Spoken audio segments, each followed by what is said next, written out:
So, okay, what year were you born? I'll tell you my name first. Yeah, tell me your name, and then tell me what year you were born.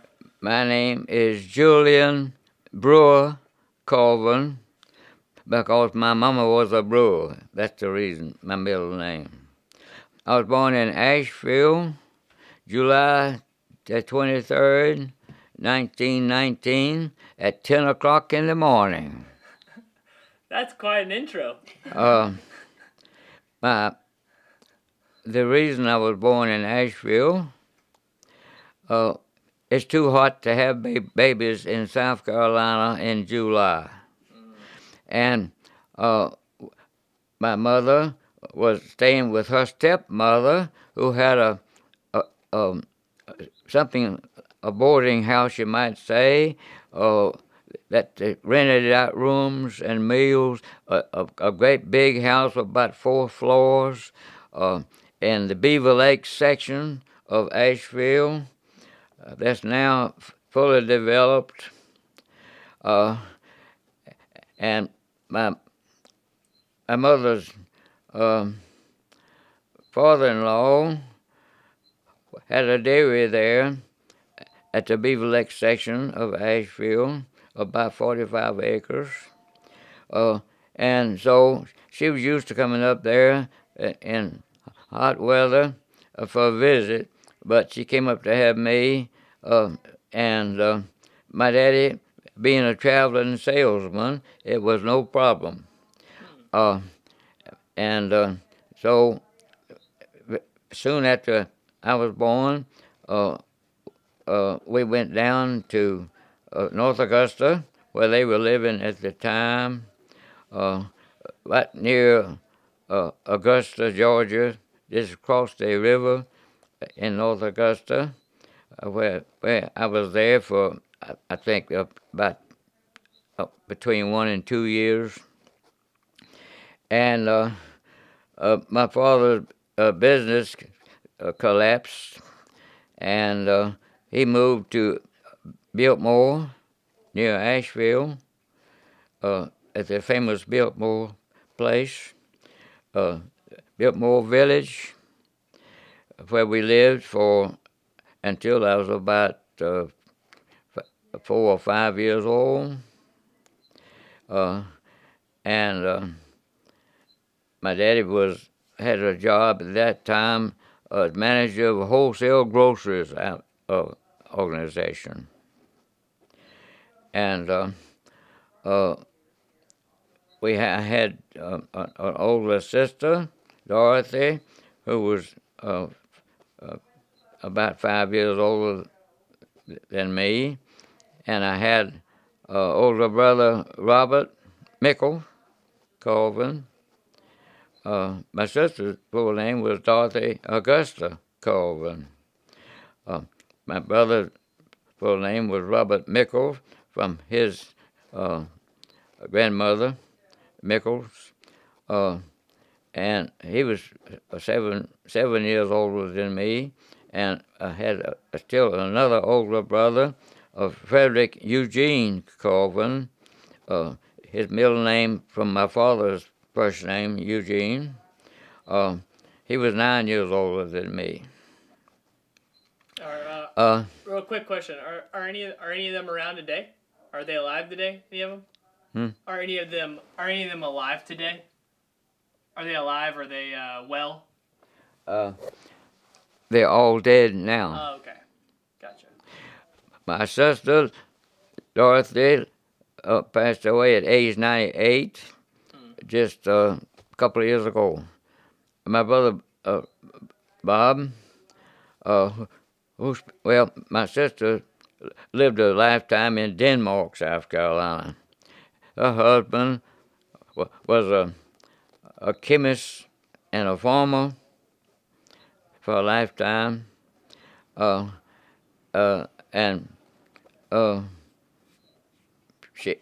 my sister lived there on the farm, and she worked in town as a bookkeeper a long time. And my brother Robert died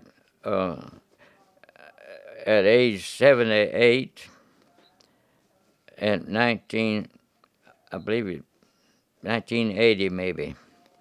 My brother Robert, my brother Frederick, my oldest brother, died at age 97 and a half, about 5 years ago, or 6. He was an internationally famous pipeline design engineer. He had certificates of award as a professional engineer in 4 states, called as a PE degree in 4 states. Meant that he could supervise construction of pipelines and that sort of thing anywhere in those 4 states. And he and his consulting firm partner, they had a partnership. The two of them were consulting engineers. They designed and supervised construction of a gigantic pipeline across Iran around 1970. About a 30-inch oil pipeline across Iran. Cool. My brother did. Oh, cool. Hey, can you tell me which one of your siblings were you like the closest to? Did you hear me? Now, my brother Frederick, well, both of my brothers, being much older than me, I didn't see much of them. They were off at college. They went to University of North Carolina. Both of them majored in civil engineering at the University of North Carolina, and they were away most of the time. But of the two of them, well, it's hard to say who I saw the most of, I guess, but my brother Robert came by and visited us many times during a lifetime. And my brother Frederick, who lived in Tulsa, Oklahoma, the last 30, 40 years, was a long ways off. And we visited them almost every year. They're probably 40 times in a lifetime in Tulsa. And his wife still lives, and next month she will be 103 years old. Her name is Vida. She was a Colorado woman, and she had been visiting us at Christmas time for the last several years. Wow, that's great. Tell me about the University of Tennessee. What was college like for you? I went to UT. Well, I guess I better tell you kind of. I was teaching at Morristown College at the time. Before Tennessee?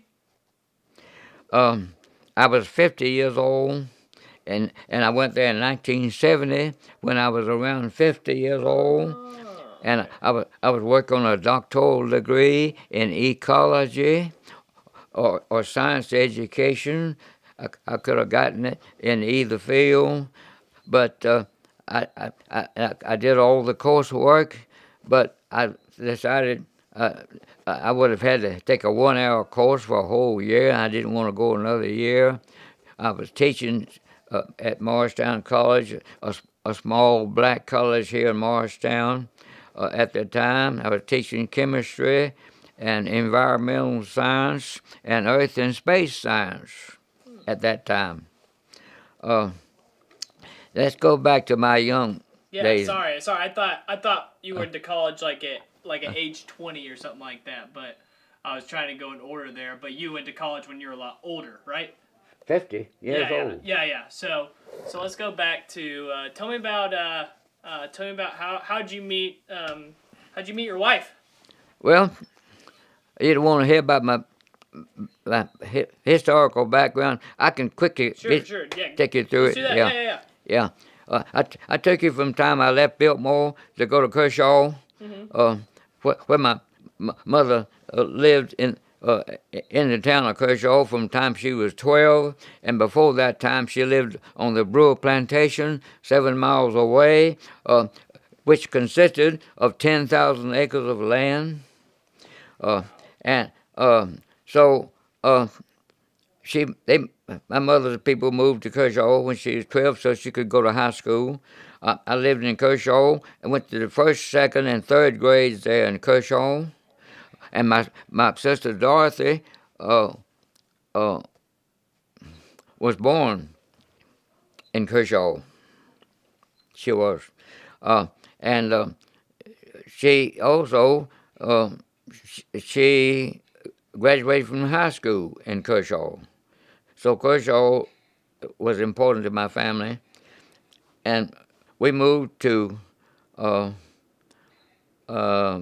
Charlotte, and at first we lived on the outskirts in the section of Oakhurst,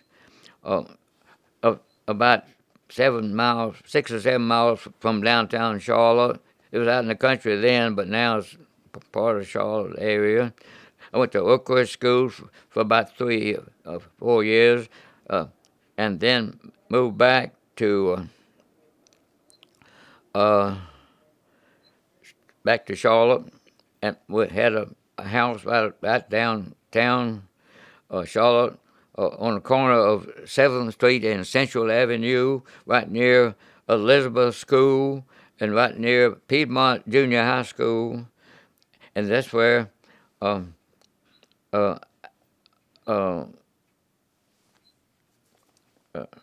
at that time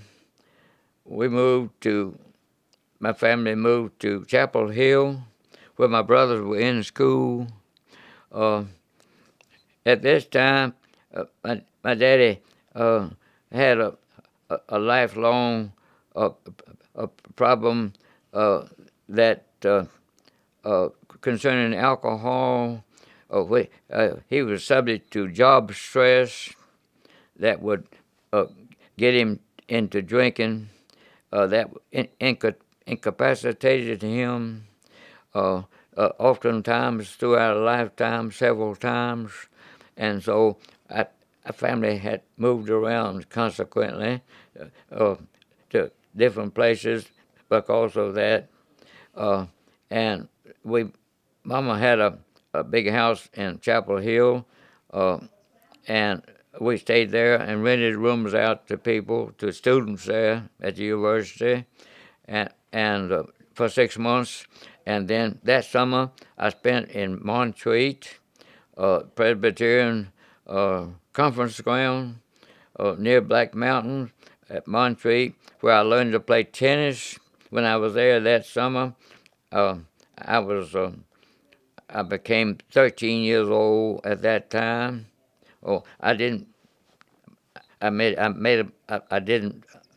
mention at Chapel Hill. I joined the Boy Scouts then for the first time. I became a Boy Scout, and I was really enthusiastic about the Boy Scouts at that time.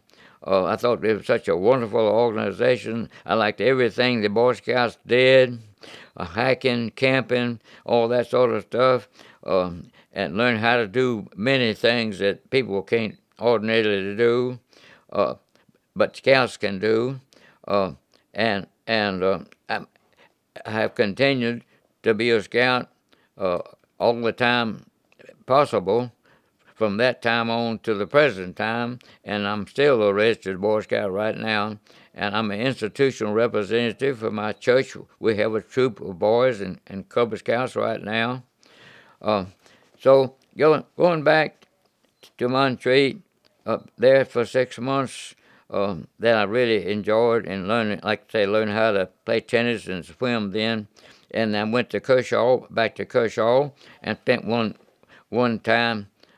year there in the 7th grade in Kershaw, and there my family moved to Camden, where I went to school for 5 years, and I guess it was about 5 years until I graduated from the 8th grade to the 11th grade. But they didn't have 12 grades at that time, but I took a 12th grade. I took an extra time, extra grade to get some extra courses in. From Camden, I had some wonderful friends in Camden uh, that I've written about and published articles about, of the exceptional friends that I had in Camden and what they did that's been published. And then I went to NC State because the reason I chose it to start with was a couple of reasons. I thought I wanted to major in forestry, but the local forester says it's hard to get a job. So my brother Bob recommended I might want to consider agricultural chemistry, which I did, and I'm so happy I did because I had a lot of electives in my course that you can't get anymore at any university that I know about. Electives in all kinds of fields, in addition to the agricultural fields, all that stuff, soils, fertilizers, geology you have to know to be a farmer, with a major in chemistry each of the 4 years. And the major was in chemistry, but it was agricultural chemistry. Only just a couple that stayed at that time in that field. And I think on my diploma, I was the only one listed in 1942 majoring in agricultural chemistry at NC State. At that time, there were 2,400 students at NC State. Now there are about 4,200 students there. 42,000. There's 2,400 there when I was there, from 1938 to 1942. And the most interesting things that I did while I was at school, I think, was, well, a couple of important things happened to me. The girlfriend I had been going with for about 4 years in Camden told me she at my sophomore year that she was going to marry somebody else, and she was majoring in art. She became an artist. Her name was Arlene, spelled Eileen, Ailwen. Her name was Arlene Belk. I've been going with her for about 4 years in high school, last years of high school, and she told me she was going to marry somebody else. So from that point on, I went to dated a lot of different other girls in college and on later. But at NC State, the 2 summers while I was there, after my second and third year, both, I worked at the Hale Gold Mine in Kershaw, about 3 miles from Kershaw, Haile, which was discovered by my triple great grandfather, Benjamin Hale, and my uncle Coke Bridges was the husband of my aunt that loaned me money to go to college because my family lost much of their land and money because of my father's alcohol problem. My mother inherited almost 1,000 acres, as did all of her brothers and sisters. There were about 8 or 9 of them in the family. Each one inherited about 1,000 acres of land. So I had to borrow money from my aunt, and it just so happened later on my aunt left me a fourth of her estate when she died. That helped us put our 3 kids in college. It did. It helped us do that. But while I was working at the mine, since I finished analytical chemistry, I worked in a what they call the assay lab. It's the analytical laboratory, analyzing gold and silver there at the mine, and I find that most fascinating. That work, I worked 70 hours a week on the job. I was paid $13 a week for my work, for my time, $13 a week. But my room and board there at the mine was only $7 a week, $1 a day. So I saved $6 a week while I was working there for 3 months. And I did this for 2 summers at the Hale Gold Mine. Then after approaching graduation, the war broke out.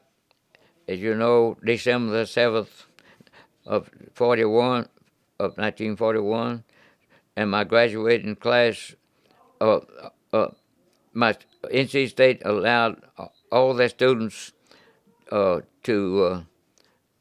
be exempt from examinations that had a C average, and graduation was 1 month early, May instead of June, and I had a job lined up. I had been interviewed for a job with the TVA as a chemist, and they hired chemical engineers too. TVA in Florence, Alabama, where the in a anhydrous ammonia plant. The TVA had this big operation there. They had many engineers and chemists working, 300 or 400 of them at least, at Florence, Alabama. And I worked in the analytical lab there, and I was promoted through different jobs there. Got to be a shift supervisor in this analytical lab. And during that time, I was deferred from the service. My brother Bob applied for a naval commission about 1944 and got a naval commission as a lieutenant junior grade to start with. I applied for that job for that while I was there. I was over on. I had been deferment, because of the nature of the job I was doing. Ammonia was used to make it ammonium nitrate explosive, but I only weighed 120 pounds, and the Navy required the minimum for a naval officer to be 132. And I couldn't gain weight to make that. They processed me and everything anyhow, but they decided not to take me. I think that was the main reason. So therefore, I was drafted as a buck private, even though I'd had a lot of military training, 2 years of ROTC at NC State, and 3 years of field artillery training that I didn't tell you about when I was in high school. Citizen military training camp at Fort Bragg for 3 summers. I'd done everything you needed to do to be a commissioned officer in the field artillery, yet I was a buck private in the infantry. I was drafted. And when after being there for 10 weeks of training, of basic infantry training at Camp Wheeler, it was a regiment there, I think. They found out I had analytical experience, and me plus about 15 others from that training regiment. They sent us under secret orders to Oak Ridge, and I was there. I took the job of a naval lieutenant. His job. I was a buck private. He was a naval lieutenant. I took his job, and my first job was ordering chemical reagents and equipment for a group of laboratories that analyzed uranium. Everybody in there was analyzing uranium, and a little later I was assigned some of that analysis myself, to do some things myself there. And that's where I met Shirley. I had been there about a year and a half before she arrived at Oak Ridge, and she had got a job there because she had a double major in biology and chemistry, and so that's why they had her in the analytical lab. And the day I was in a new building that I helped design, the equipment and everything for analytical work. After we were there for about a year, she moved in the lab, next lab to us in my section, part of my section, in another room. I met her, I think, the day she arrived in that lab, or maybe she'd been there one day at the most. And I couldn't believe what I saw. I couldn't believe it. I went over there and started talking to her, and the first thing she noticed, I had on an NC State ring on my hand, and she noticed that ring, and she knew a boy at State that she had met in a YMCA meeting or something, together. One knew if I knew him. I said, yeah, I knew him, not too well, but I knew him, yeah. And so I got to talking to Shirley. That first day, being a natural born reporter, I think, an interrogator, I found out all about her. I couldn't believe what I was hearing, that she had so many things in common with me. I mean, everything we mentioned. Our educational background was very close. Biology and chemistry. She was a Presbyterian, so was I. She liked the outdoors like I did. Oh, I couldn't believe it. So tell me about and that shows why we have had a happy life for 70 years. And I when I see all these young ladies check out girls that 18 or 20 or so not married, I tell them, be sure to have a long marriage. You got to have lots of things in common. That's the most important, not just one thing now, like a lot of people do. They get married for one thing in common, and after about 3-4 years, they get divorced. I said, have a lot of things in common, and you'll be a long, happy life. So. Tell me about. Let me stop you real quick. Tell me about what was your first date like? Your first date. Did you hear me? Okay. That's what I'm supposed to go into right now. You are? Okay, sorry. I'll go tell you about. Sherry and I was engaged after 5 weeks, knowing each other for 5 weeks. On the first date, now I was not a person that went around kissing a lot of girls. I thought it was too personal a thing. I did, and Shirley, I think felt the same way pretty much. I'd never only kissed 2 girls in my life before that, only 2. On our first date, we kissed. We went. It was, and it was on I think it was Halloween when it was. And I said to myself, I knew that we were going to get married. I think I did. Maybe I felt that before then even, but. That's our first date now we're talking about. And so we date every day, 7 days a week. Couldn't have missed over one day every 2 weeks at most. For some reason that she was not able to see me. She was on shift work. I was on days at that time. Later on, I had myself transferred to shift work, being on the same shift that she was on. But she was doing shift work, but I had a day job. My rank there was one level above hers. I had a 3 on my badge, and she had a 2 on hers. That told everybody what areas I was able to go. It allowed me to go into. I could go anywhere in that whole building, but not anywhere in the whole area, though. You had to have a 4 or 5 on your badge. The highest anybody had that I knew was a 5. So, like I say, we dated every day for 5 weeks, and we was engaged. We got engaged after 5 weeks. We went to Knoxville and bought a diamond ring that she still wears. That was a AAA diamond quality from a nice jewelry store. It took every penny money I had. It cost me $500. It was about close to a half a carat ring.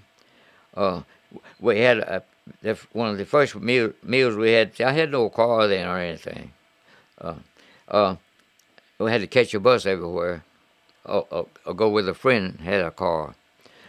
We went to Knoxville to the S&W cafeteria, and one of our, which was one of our dates we had, with a double date with a friend of mine and his girlfriend, uh, and Shirley had a duck dinner at the S&W cafeteria in Knoxville. Now this was, see, when I was drafted, I was inducted into the service at July the 1st, 1944. If it was. Well, the atomic bomb. Hey, can I stop you for a second? Can you, when you talk, can you keep your arm? Can you keep your arm down, or you have to keep your arm down because the way the camera's placed, I can just see you're kind of doing this and kind of blocking yourself. So you're doing good. Go on, keep going. Sorry about that. Sorry to stop you. Yeah, I tell you about when I got inducted in the service or whatever. Yeah, you said July 1st, 1944. That's where you were at. You said July 1st, 1944 is where you were at. Yeah. Yeah. That's where I am. Yeah. I was in the service there about 22 months, almost 2 years. Inducted July the 1st, 44, and discharged April. I guess it was April or May. I'm not sure. From the service. At that time, I had been promoted from above private up to 3 stripes. Sergeant, like a buck sergeant, with a T underneath it. Technician, technical, on my sleeve. When we were married, I had 2 stripes and a T. Time we were married, which was February the 8th, 1946.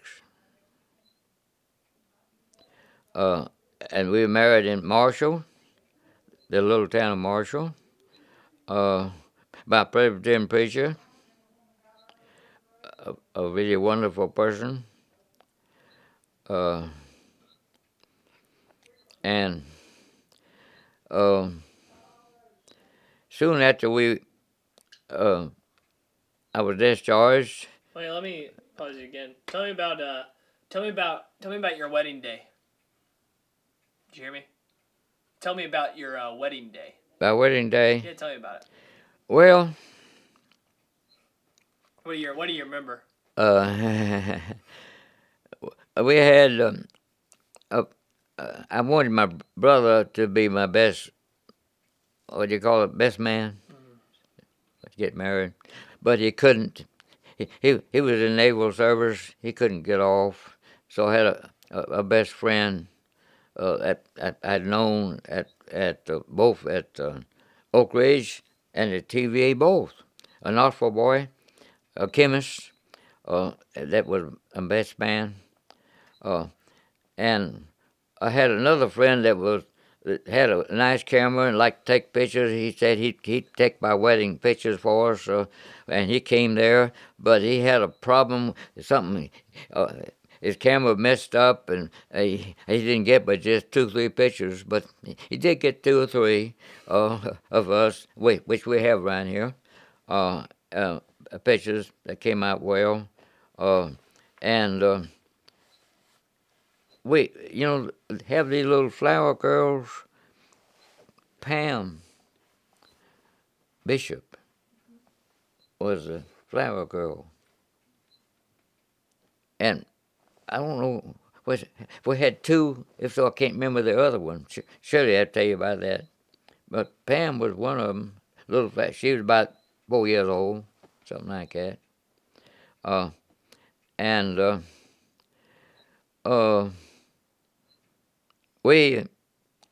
I just remember that late that afternoon, uh, uh, we left for a honeymoon.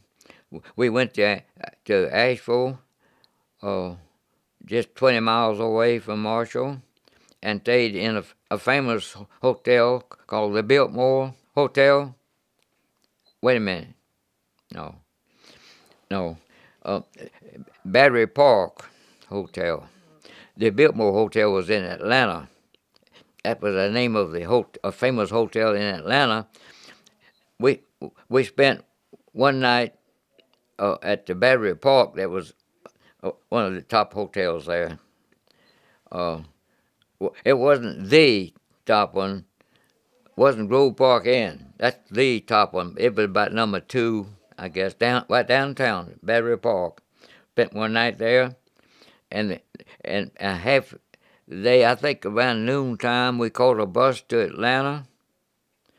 I think we just spent a half a day there. We didn't spend 2 nights at Asheville. We spent just that one night, our first night, and went to Biltmore Hotel in Atlanta and stayed a week there. Yeah, about a week.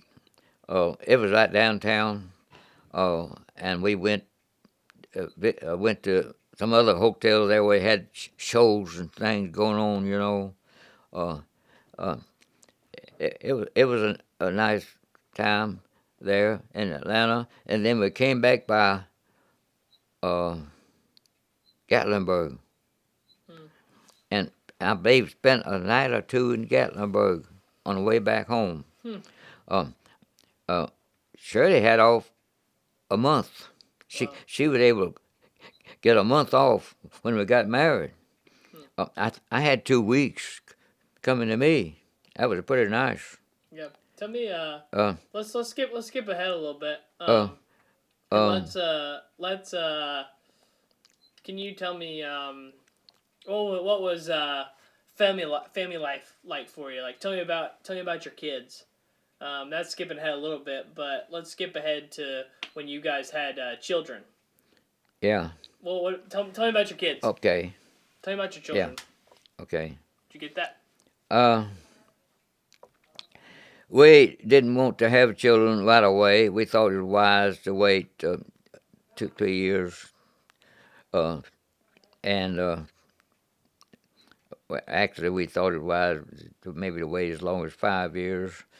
We're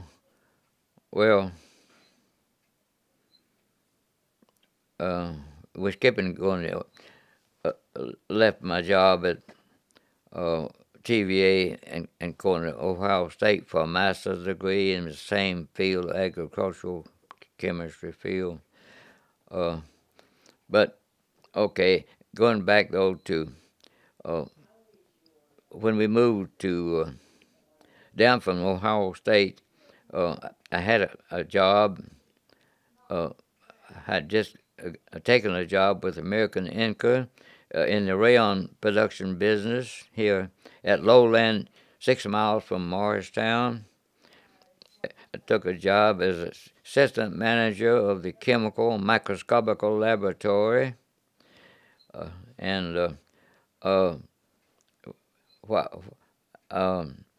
in the meantime, we were wanting children and decided we needed to have children, and it seemed for a while that the children didn't come readily available for some reason that we did not know why, and still don't know why. We couldn't have children for a couple of years. We seriously considered adopting a child or 2 or more. We discussed that with adoption people, and we had one person that seemed to be attracted to us, but we were going to the beach for a week, and but they wouldn't let us take that child to the beach with us, and we're so happy that they didn't, because So that we just told them wasn't interested if they wasn't going to let us take a child. Pretty soon, Shirley got pregnant, and she had 2 or 3 miscarriages. Not only could we have babies, we were having too many ones. But she has, and those things are not very comfortable. Miscarriages are kind of bad, you know. But soon she was able to hold the child. Of course, you always have morning sickness and all that problems with having children, you know. And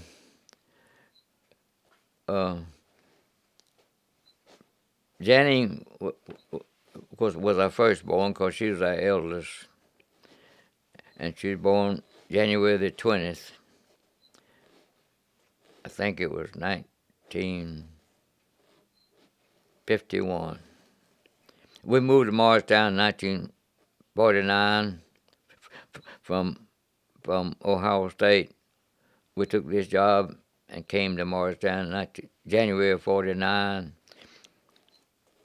Jenny was born the following 2 years, 51, January 51, January 20th, when Jenny was born. And we had just built a new house for us. We were living in a rented apartment, and we moved to a new. Jenny was born when we were still living in a rented apartment. Sherry and I was packing up to go visit her mother in Marshall. We knew the baby was coming within a week or so, but we didn't get to leave. She went into labor just before we got in the car to go to Marshall, and had the baby there. And Jenny, and then next was David, and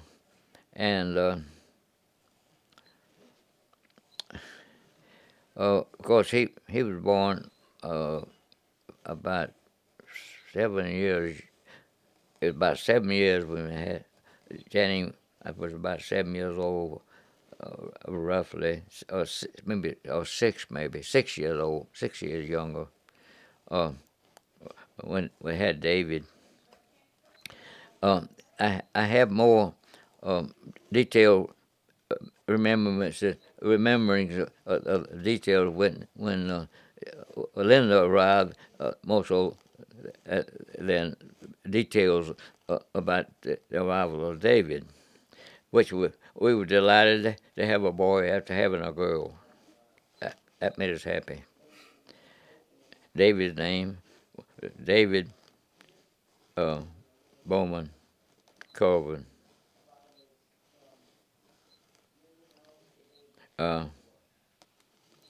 Yeah, that's your dad's name, isn't it? Yeah. That's what he is. He's David Bowman Culvern. Yeah. And but when Linda came, I distinctly remember that so well. I was in the analytical lab there at Lowland, a big operation of 5,000 employees and about 50 in the chem lab.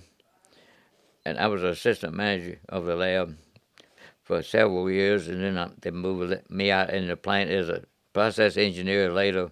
But I was in the analytical lab, and they called me to the telephone, and it was Dr. Brock.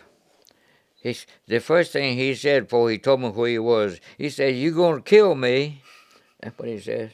I remember that, what he said. "You're going to kill me?" I said, "Why is that?" He said, "'Cause you got a baby girl right here. You just had a baby girl. That's why." And I didn't know the baby.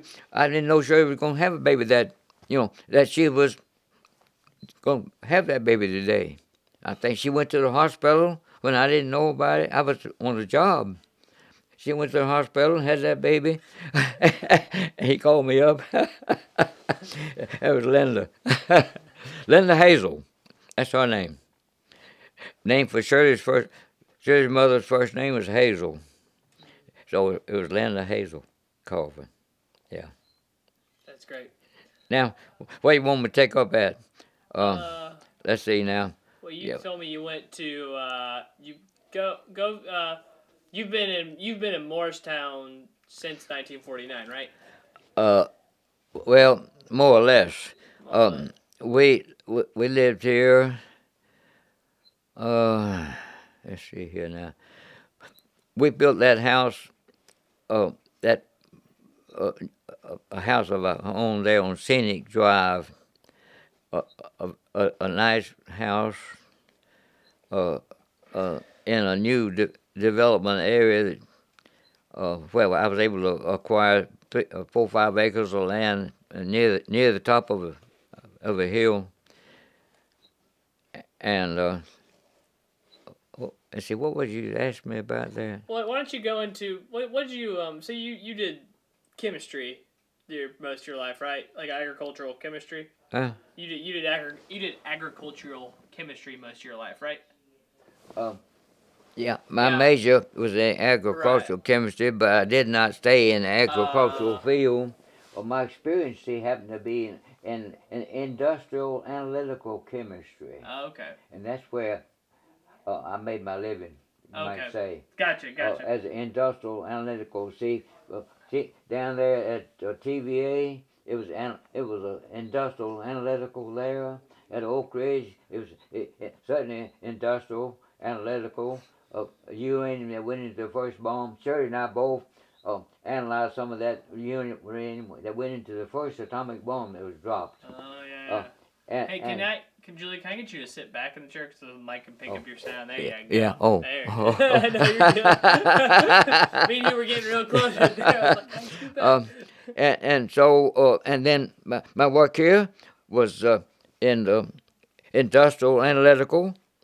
Everything that went into the processing of all the raw materials, the chemical lab analyzed all the raw materials, everything that was put out, all the processing solutions and everything, we analyzed and had close control over. And so that all that's industrial analytical. That's where my experience has been, you see. Okay, cool. So after that, you worked here for a long time and stuff like that. What did you what were some things, not necessarily like the biographical stuff or the historical stuff right now, but what it would be what was something you learned from your job? What was something that you like a takeaway, I guess you could say, would be like what's something that helped you grow in your career? Well, I mean, you see, I had a background in all the various sciences, in addition to chemistry. I was able to elect. We had, as I mentioned before, we had a lot of lectures in my curriculum. I elected extra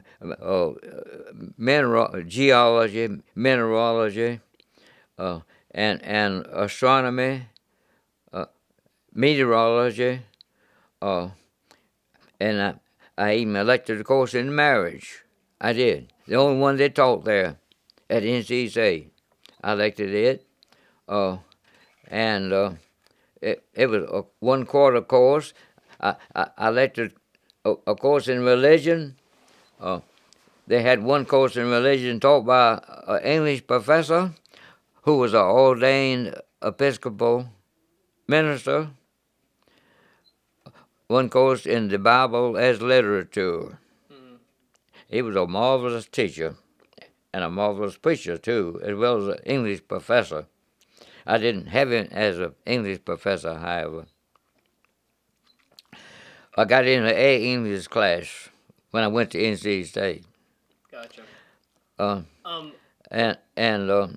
I didn't have to write as many theses themes as the others had to write, but that didn't bother me.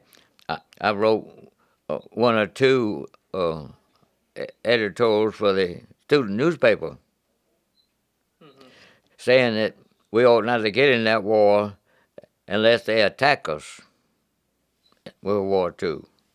I didn't know all the background. I felt strongly about that because I didn't have information about what all the terrible things Hitler had been doing, and everything that we just about had to go and get in that war, So anyhow, now.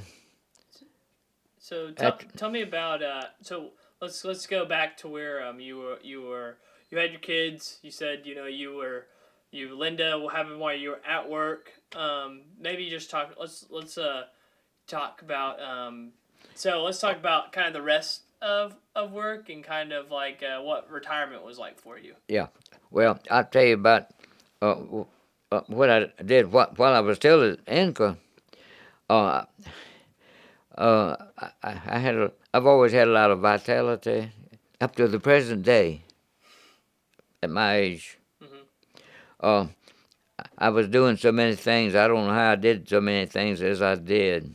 When I was working at American Anchor, I established a landscape horticultural nursery, and I propagated plants. I took rooted cuttings. I rooted boxwood plants and Japanese yews with a electrically heated hotbed when the snow was on the ground outside. And so I had this landscape business going on. My spare time, I was working with the Boy Scouts. I was a scoutmaster for a while. I reorganized a scout troop at our church, and was interested in scouting at that time. Also, I taught a Sunday school class for 2-3 years, and see what else I was doing. In addition to my job out there, working in the nursery business, having this nursery business. I had in my yard. I had all these plants. I bought wholesale and sold them retail. I had them embedded, covered up with sawdust, and sell people plants. And occasionally, on weekends, Sherry and I went hiking in the Smokies. We've hiked over a lot of those trails over there. When the kids were real young, too small to hike, we got babysitters for them, But we took them when they were young. I have a picture of me with David on my back in a backpack. I had a backpack. I had him behind me. I don't know what his age was. I guess maybe 4 years old, something like that, maybe. Hiking in Smokers. You got a picture of the cat, haven't you? Yeah. Just jumped up there. It's fine. Peaches. Peaches. We named her Peaches because she's color of a peach. Right. Yeah. She's really sweet. Yeah. Well, tell me about. So you told me about that, but you kind of worked a lot in a lot of different things. You had a lot of vitality. What about so was that hard whenever when you retired? Was it like harder to slow down? When I retired, I got busier than I was before. Really? Because I had so many hobbies, like I still have so many hobbies.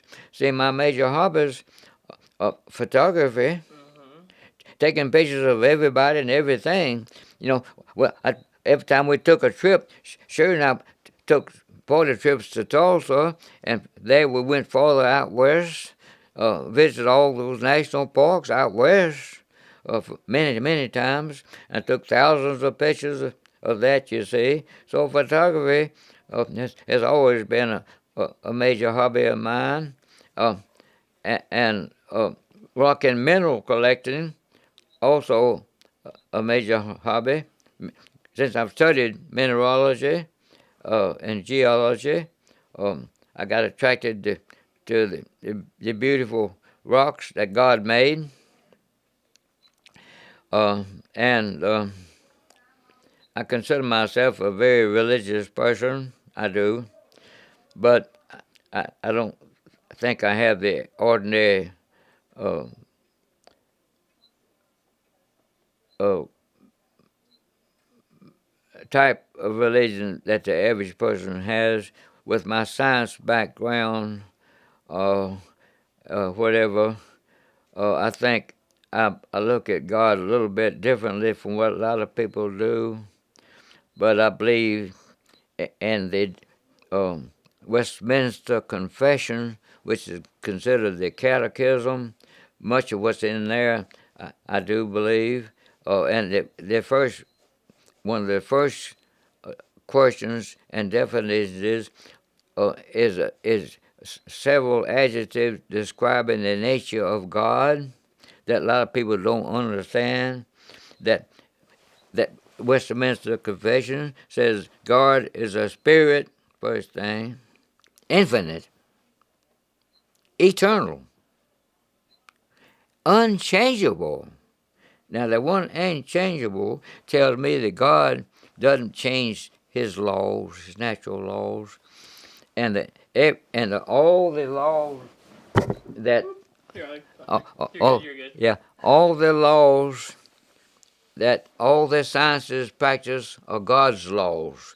Preachers don't understand this because they don't have much science.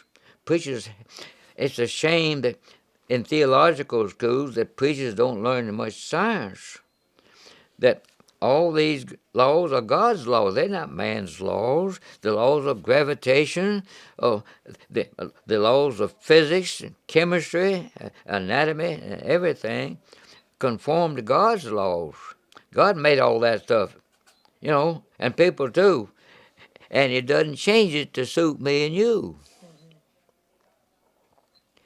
So, there are a lot of dogmas that many denominations have, even a few that Presbyterians have, that I don't go along with every one of them. Mm-hmm. I'm going to give you a good example of just one. Preach body of Jesus, resurrection of Jesus, his body. There are many preachers, however, that have a broader view of that, especially people with science backgrounds, that God doesn't change his laws because of Jesus Christ, that he, the most wonderful person that's ever been born to teach people how to live right kind of lives.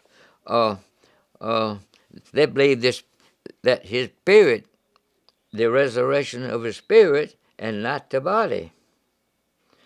Now, the Apostles' Creed mentioned that.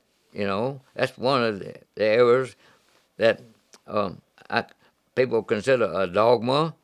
Different denominations have different opinions, feelings about the other things. I think the Catholic Church had more dogmas than the Protestant churches have. This happens to be the nature of that form of religion. But no, we had an associate pastor in our church that told me he didn't believe in the body, that Jesus' body came back, his spirit. And he was an associate pastor. But then we still have preachers that preach that all the time. Well, I'm just using that as an illustration of how of this thing about that we believe as a definition of God. God is a universal force, and this universal force, you can't put a limit on God. Anything that's infinite, eternal, you can't limit what He can do. Therefore, I can't say that he's not hearing what I'm telling you right now. Right. I think he does. I think you can't put any limits on God, because it's not rational to put limits on this universal force that's making new worlds as we speak. Mm-hmm. Right now, you read the most recent science magazines, which I do, and it says that new, not only worlds but whole new universes, new galaxies are being created faster than the speed of light. That's why you can't put a limit on this universal force, and people don't understand that's what God is. This universal force, that's what God is. Mm-hmm. That He set up the system how human beings could be made on this earth. Right. You know, Yeah. that's God. That's awesome. So I'm a strong believer in God. Yeah. So let's. You see what Yeah. No. my religious philosophy is. Right. So let's. I like to ask these questions at the end. So you so like you've been around for 96 years, right? Yeah. And so what is something that you've learned that like would be kind of like words to live by?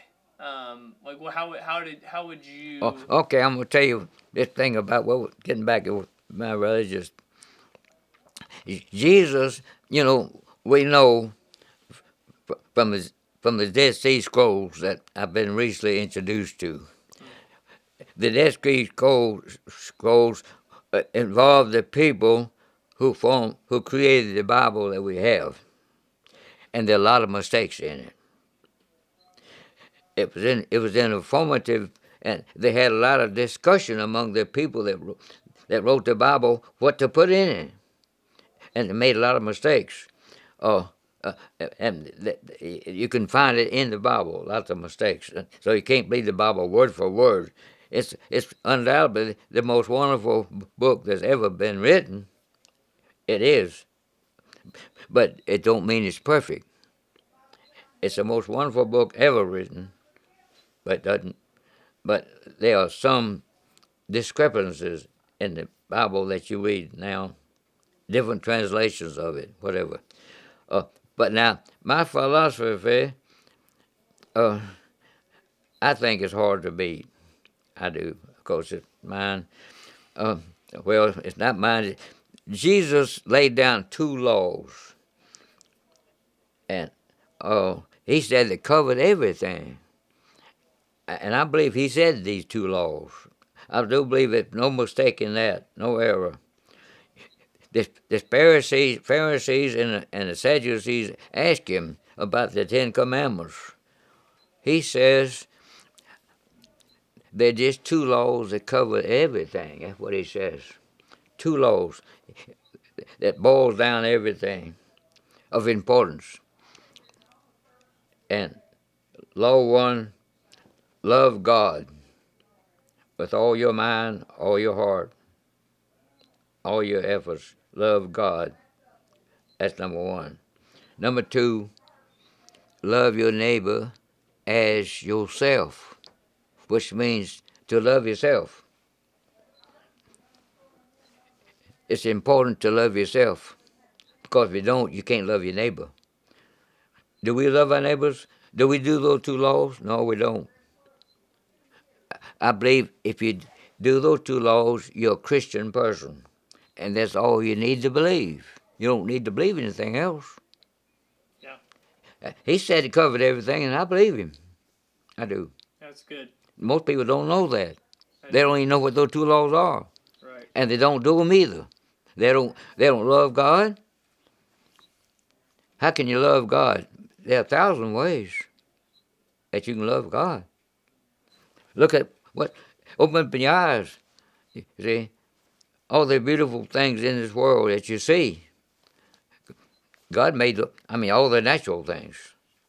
God gave man the ability to build wonderful structures. To build, man gave him the vision and the intelligence to build cathedrals, beautiful houses of all kinds. Yeah. That's awesome. Well, So, you see what my philosophy is. I like your philosophy. Jesus, 2 laws. That's My awesome. religious philosophy. Yeah. Well, I appear to be out of battery right now, but I think you did there it goes. You did awesome. We talked for a good hour and a half there, so